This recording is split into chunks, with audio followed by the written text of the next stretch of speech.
High বন্ধুরা, আবার একটি নতুন আপডেট ভিডিও নিয়ে চলে এলাম। চলুন মূল টপিকে চলে যাই। তাণ্ডব মুভির টিজার তুফান মুভির মতোই আসতে পারে। শুটিং চলাকালীনই টিজার চলে আসতে পারে।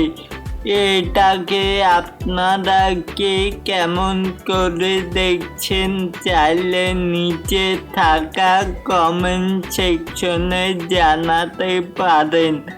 আর ভিডিওটা যদি ভালো লেগে থাকে তাহলে লাইক, কমেন্ট, শেয়ার এবং সাবস্ক্রাইব করে পাশে থাকা বেল বাটনটিকে বাজিয়ে দেবেন। আল্লাহ হাফেজ, পিস।